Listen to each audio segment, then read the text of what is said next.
In just a minute, but first, breaking new horrific details emerging in just the past 30 minutes as to where the little girls' bodies were found. Let's get straight to Denver.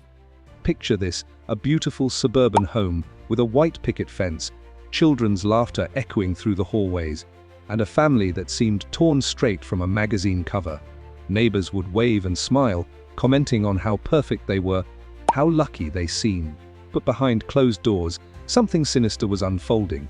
Something so calculated, so carefully hidden that when the truth finally emerged, an entire community was left questioning everything they thought they knew about the people living next door. Today, we're diving into one of the most chilling cases of domestic horror in recent memory, where the perfect family facade concealed a killer so close, no one could have imagined the truth.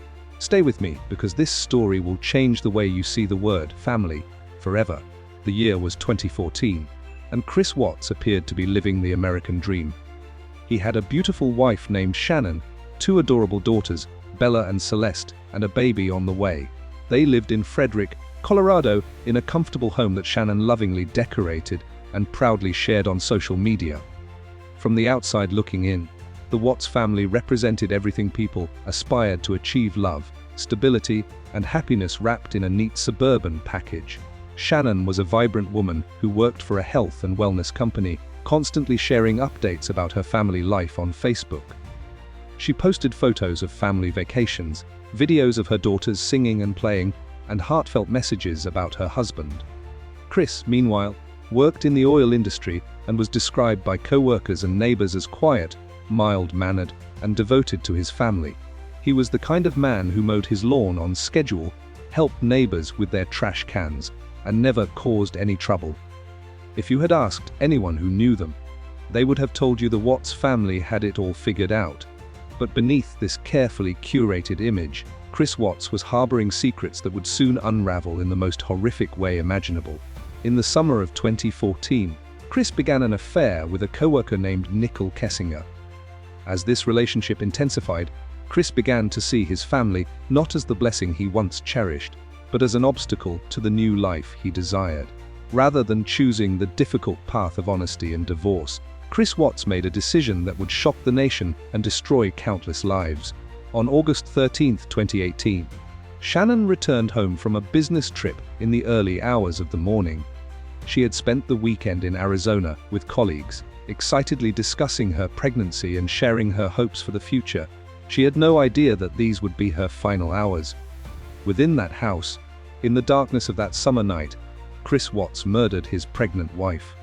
But his horrific actions didn't stop there. In a crime that defies all parental instinct and human decency, he then proceeded to murder his two young daughters, 4-year-old Bella and 3-year-old Celeste. The details that later emerged during the investigation and trial painted a picture of coldness that chilled investigators to their core. Chris loaded his family's bodies into his work truck and drove to a remote oil field where he worked. There, he buried Shannon in a shallow grave and disposed of his daughters' bodies in oil tanks. Then, he went about his day as if nothing had happened, even appearing on television pleading for his family's safe return when Shannon's friend reported her missing later that same day. The performance Chris gave during those initial hours was eerily convincing to some, but investigators immediately noticed inconsistencies in his story and his behavior.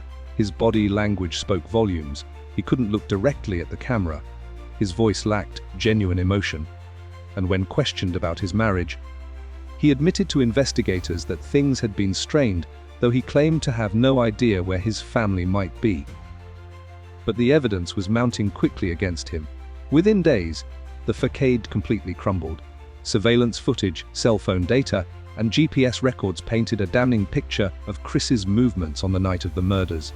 When confronted with this evidence, Chris initially claimed that he had killed Shannon in a rage after witnessing her strangling their daughters, a lie he later admitted to inventing.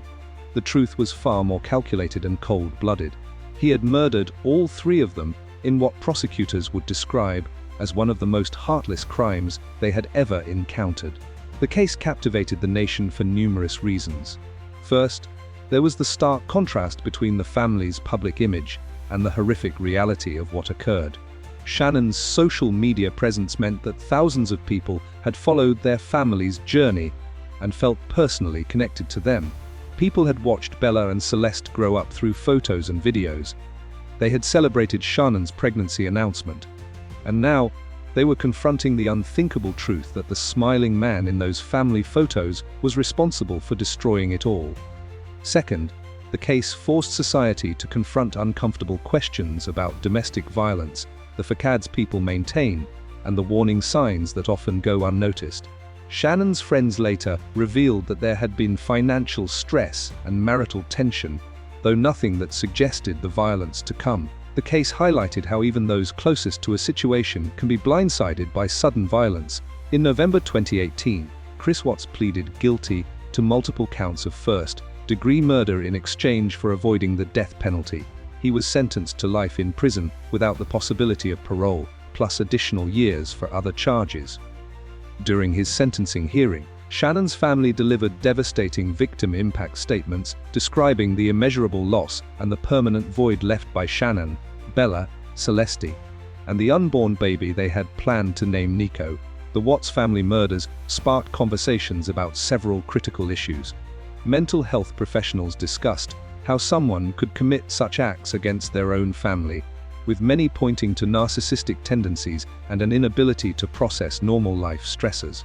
Relationship experts talked about the importance of honest communication and seeking help when marriages struggle. And social media analysts examined how platforms like Facebook can sometimes showcase only the highlight reel of people's lives, creating illusions of perfection that mask deeper problems. What makes this case particularly haunting is how preventable it could have been. Chris Watts had options. He could have chosen divorce, co-parenting, and building a new life honestly. Instead, he chose murder, forever destroying not just his family, but countless other lives touched by this tragedy. Shannon's parents lost their daughter and grandchildren. Her friends lost someone they deeply cared about. And the community of Frederick, Colorado, lost its sense of safety and trust in the familiar faces around them. The story of the Watts family serves as a stark reminder that evil doesn't always announce itself with warning signs and red flags.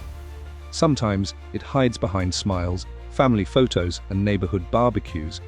It reminds us to check on the people we love, to look beyond social media facades, and to never assume that a perfect exterior means everything is okay behind closed doors. If this case has affected you or made you think differently about the hidden struggles people face, I want to hear from you in the comments below. Share your thoughts, your reflections, or even your own experiences with appearances versus reality. And if you found this deep dive into true crime informative and engaging, please hit that subscribe button and turn on notifications so you never miss our future investigations into cases that changed communities and challenged our understanding of human nature. Like this video if you appreciate thoroughly researched, respectful true crime content, and share it with others who seek to understand the darker aspects of humanity not for entertainment, but for awareness and education. Until next time, stay safe, stay aware, and remember that the most important conversations often happen behind closed doors. Thank you for watching.